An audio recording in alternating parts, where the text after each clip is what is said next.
Bienvenue dans ce nouveau rendez-vous avec l'Église d'aujourd'hui, l'émission proposée par le diocèse de Monaco tous les samedis soirs et diffusée sur RMC après l'after-foot. Mon invité de ce soir est un prêtre, un chanteur et un influenceur et il s'appelle Frère Benjamin. Bonsoir. Bonsoir tout le monde. Vous venez de publier chez Artege un livre dont le titre est Tu as du prix aux yeux de Dieu. Le voici pour ceux qui nous voient sur la chaîne YouTube du diocèse de Monaco. Vous racontez dans ce livre votre histoire personnelle. Rien ne vous prédestinait à devenir chrétien. Mais un jour, enfant, il s'est passé quelque chose alors que vous étiez en Bosnie-Herzégovine. Qu'est-ce qui s'est passé? Ah, qu'est-ce qui s'est passé? Oui.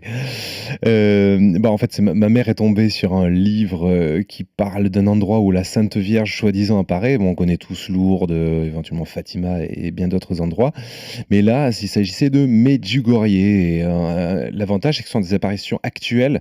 Donc, il y a des équipes de scientifiques avec tout leur matériel moderne qui ont pu se déplacer avec tout un tas d'électrodes, d'appareils pour mesurer l'activité électrique cérébrale et faire bien des expérimentations sur ces enfants. D'ailleurs, en y allant un petit peu en se frottant les mains, en se disant on va enfin pouvoir démontrer que tout ça c'est un peu n'importe quoi. Et puis ils se sont cassés le nez à tel point que même le responsable de cette équipe de scientifiques est devenu chrétien. Et ma mère, elle lit tout ça, elle se dit bah ça alors, la Sainte Vierge qui apparaît encore aujourd'hui. Actuellement, Ah oui, voilà, c'est vraiment actuel, c'était pas il y a je sais pas combien d'années. Et donc ça l'interpelle, elle se dit mais il faut qu'on y aille. Ouais, elle avait appris l'existence de pèlerinage, on s'était renseigné, et puis donc nous sommes allés. Alors, c'est une mère seule avec ses 2 enfants. Moi, je suis une famille moderne, hein, décomposée, recomposée, surcomposée, salade composée, des frères, des demi-frères, demi-sœurs à droite, à gauche. Et là, à l'époque, nous étions mes 2 frères et moi, et donc elle nous propose d'y aller. Alors, l'aîné de 21 ans voulait rien entendre parler de tout ça. Il était il était dans son monde, voilà, déjà, j'imagine. très brillant, hein, tous les ans Ouais. major de l'université de médecine de Nice, etc. Donc plutôt en mode science et foi, c'est pas compatible. Mhm. Mais celui de 16 ans et moi-même qui avait 9 ans, voilà, pourquoi pas. Et donc nous voilà partis un peu à l'aventure avec une petite voiture à 1400 km de chez nous quand même. À la Bosnie-Herzégovine, ça il fallait traverser l'Italie. Oui, je Très connais. chère Italie. Et puis on est arrivé là-bas et je sais pas ce qui s'est passé, mais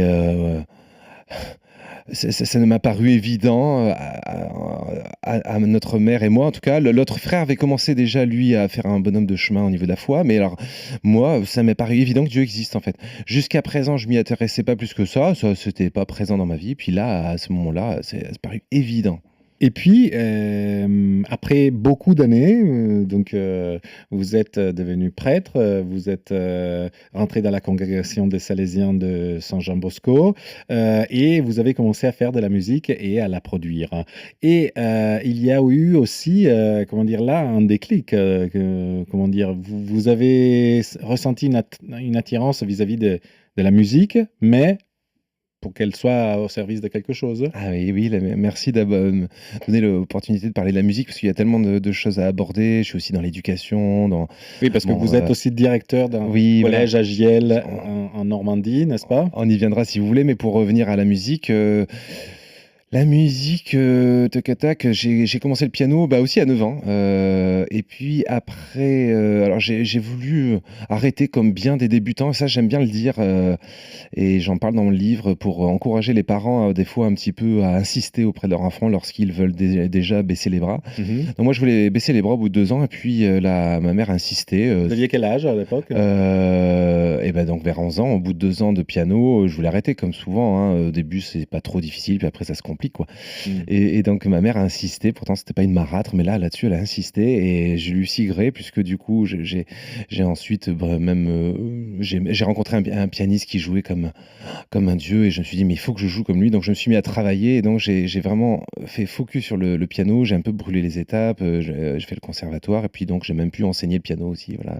Et maintenant, en tant que prêtre, vous utilisez un peu tous les flèches à votre arc. Bon voilà, donc il y avait ce bagage artistique, j'avais même pensé franchement en faire ma vie, même si j'étais tiraillé entre être prêtre et faire ça. Parce que vous avez, si je ne me trompe pas, dans votre livre, vous parlez d'une vocation très, très précoce pour devenir prêtre. Dès que j'ai découvert le bon Dieu à l'âge de 9 ans, donc dans ce fameux lieu Medjugorje, j'ai voulu devenir prêtre. Ah oui, tout de suite. Tout de suite. Dieu, quand on découvre Dieu, on a envie de tout lui donner en fait. C'est Ouais. aussi simple que ça. Je sais que ça peut paraître paraît être incroyable à entendre, mais je vous assure que quand on découvre vraiment qui est Dieu, on sent qu'il y a en Dieu tout ce qu'il faut pour être heureux et surtout pour rendre heureux. Et du coup, moi, dès que j'ai découvert le mon Dieu, je me suis dit, je serai prête parce que je veux faire découvrir ce que je viens de découvrir. Voilà. Mmh. Bon, je referme la parenthèse. Et pour la musique, bah voilà, j'avais abandonné en me disant, d'abord, le service de Dieu, puis, bah, la musique, on verra. Mmh mh. Puis finalement, ça m'a rattrapé sans que j'ai eu à insister, à me battre pour, la musique a repris une place, assez évidente et cette fois comme chanteur, voilà. Et donc, parce que j'ai découvert le chant, j'ai trouvé, notamment grâce à l'émission The Voice et quand j'ai découvert, la beauté de ce qu'on peut faire avec une voix, je me suis dit: «Non mais bon, le piano, c'est bien, mais la voix, c'est fabuleux». Donc j'ai commencé à travailler la voix et le piano ne me sert plus que pour m'accompagner et effectivement, j'essaie j'espère faire un petit album, mais j'ai du mal à trouver, et les gens compétents et l'argent, quoi, pour le faire, mais bon. Mais, vous ne craignez pas que, quand on regarde depuis l'extérieur, par exemple, de groupes, de musique chrétienne, de musique de pop louange, on en a parlé aussi ici dans l'église d'aujourd'hui. On a une image de gens un peu, comment dire? Sur une autre planète. Peut-être en français on dit un peu ravis de la crèche, Ouais, qu'est-ce que alors vous dites à ces moi gens? j'aime beaucoup, le Ravi de la crèche, c'est mon personnage Ça m'a fait préféré. beau Et donc ce serait un compliment pour moi.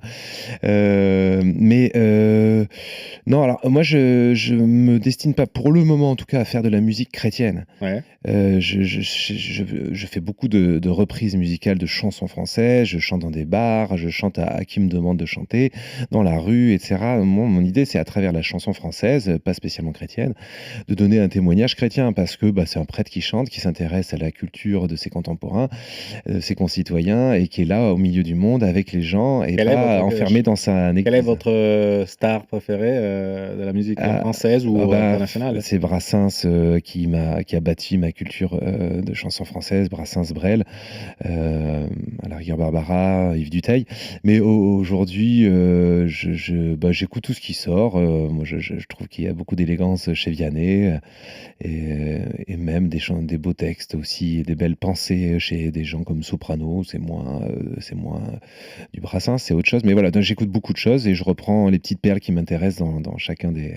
Parlons maintenant de votre activité sur les réseaux sociaux parce que vous êtes, très actif et d'ailleurs, l'une des choses qui a attiré mon attention, c'est, vos vidéos sur le punchline de Jésus Ouais. et vous faites, un peu sur plusieurs, plateformes, et puis on y reviendra, mais qu'est-ce que sont ces punchlines? Oui, je je suis un passionné de la parole de Dieu, du message de l'Évangile. J'ai découvert en faisant un plateau télé en disant deux trois phrases en plagiant, c'est-à-dire en répétant, même pas Mmh. plagier, en répétant des phrases d'Évangile, les gens étaient bouleversés. Alors je me Mmh. suis dit: «Mais il faut, Par exemple, pour faire, comprendre à nos auditeurs? oui, alors, par exemple, lors d'une émission à C'est mon choix et on m'avait demandé si j'étais pas choqué d'être à côté de quelqu'un qui avait eu 500 conquêtes amoureuses. C'était le thème de l'émission Ouais, et j'avais dit: «Mais je suis personne pour juger». Puis j'ai quasiment cité l'Évangile, «Ne jugez pas et vous ne serez pas jugés». Enfin, ouais.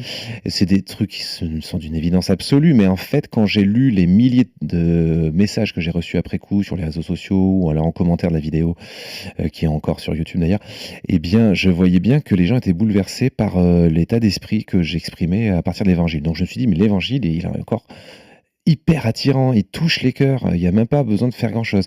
Donc et puis, j'avais envie de dénicher à travers ces conférences que je fais tous les vendredis soirs. Je fais tous les vendredis soirs une conférence en live, Mmh. mais après je partage le live, ce qui fait que les gens peuvent le réécouter en replay et donc je voulais faire une série, bah, sur les des phrases un peu choc. Alors oui, un autre exemple peut-être plus parlant, par exemple, Jésus il dit, «Qu'as-tu à regarder la paille qui est dans l'œil de ton voisin alors que toi tu as une poutre?»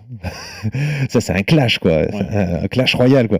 J'adore En donc d'autres termes, évite de critiquer, ouais, évite de ouais, juger, mais c'est bien frappé quoi, ouais. hein, et donc voilà, bah, je commente un peu tout ça, je montre qu'est-ce que Jésus veut dire par là, bah, et voilà, on s'éclate, on rigole bien. Mais, d'ailleurs en lisant un petit peu, votre livre, j'ai aussi vu que, bon, comme je disais tout à l'heure, c'est un témoignage, une biographie, si on peut dire comme ça, mais, vous osez parler de certaines choses qui sont un peu, surprenantes dans le monde dans lequel nous vivons.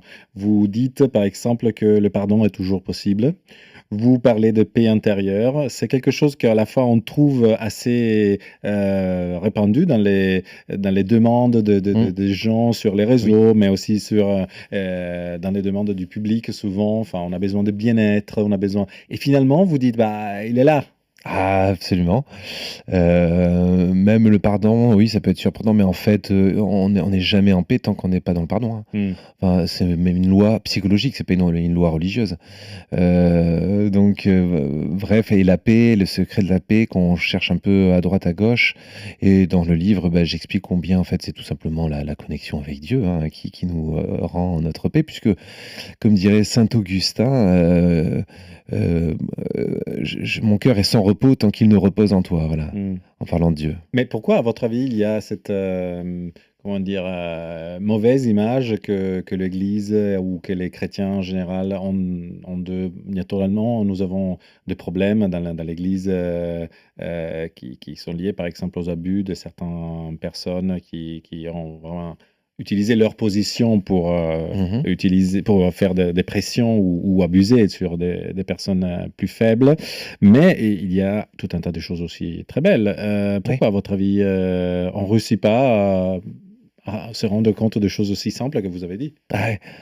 Ah bah, dans l'église, j'espère qu'on s'en rend compte. En dehors, je sais pas. Peut-être qu'on sait pas bien le transmettre aussi pour être davantage, parlant avec les mots d'aujourd'hui. Moi, si, l'église a se moderniser, c'est pas dans sa morale, c'est plutôt dans la capacité de se faire comprendre. Mmh. Mais, pour en revenir à des affaires pédophiles évidemment, qui sont les trucs qui reviennent, les tartes à la crème d'aujourd'hui maintenant j'en parle forcément un petit peu dans le bouquin, mais pas trop parce que on en parle assez comme ça. Dans le bouquin, par contre, je parle beaucoup de la grandeur et de la beauté du sacerdoce, justement pour prendre un peu la tangente et montrer, Dont on parle l'incroyable. beaucoup d'ailleurs en ce moment parce que on dit que l'Église catholique devrait ouvrir Ah, au à mariage. l'ordination des prêtres, des hommes mariés. Voilà, bah, moi je rentre pas dans ces débats-là en général. Mon rôle, en tout cas dans ce livre, c'est de vraiment montrer la beauté du sacerdoce, à quel point c'est extraordinaire ce qu'on est appelé à vivre. Les gens n'imaginent pas. On est au chevet de la vie des êtres, du début, du lever au coucher du soleil de leur vie. On est dans les moments les plus tragiques de leur vie. En tant qu'éducateur, a fortiori, moi qui, suis entouré parfois de certains élèves en grande souffrance, de familles en souffrance. Enfin, on fait un travail d'orfèvre avec les cœurs, avec les âmes.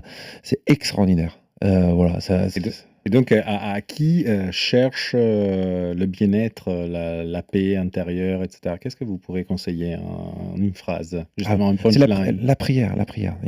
Mais on ne trouvera jamais la paix en dehors de la prière, c'est Hmm. évident. Donc la prière, c'est le lieu, c'est la connexion avec, la Wi-Fi du ciel, quoi.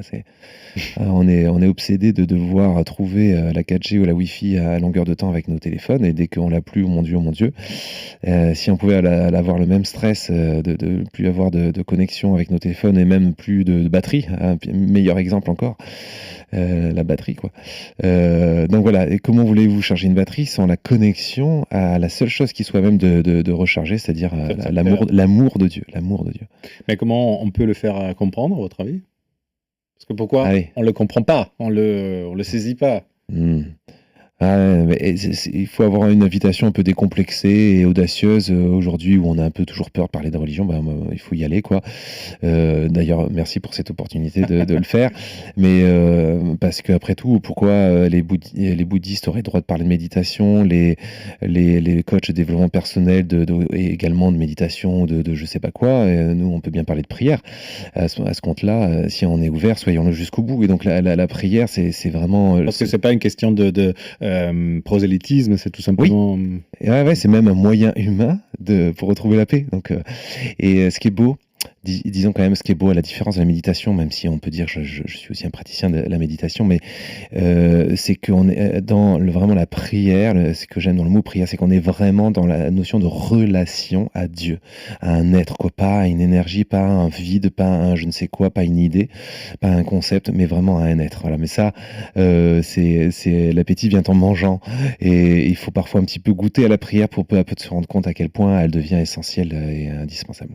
Je vous remercie merci frère Benjamin. Je rappelle que vous avez écrit le livre Tu as du prix aux yeux de Dieu, paru chez Artege. Vous êtes aussi influenceur et chanteur. On peut vous retrouver sur tous les réseaux sociaux. Vous avez une grande communauté. Et moi, je remercie aussi tous les auditeurs de RMC qui ce soir nous ont suivis dans l'église d'aujourd'hui. Je vous donne rendez-vous à samedi prochain après l'After Foot et sur les réseaux sociaux aussi du diocèse de Monaco. Bonne nuit.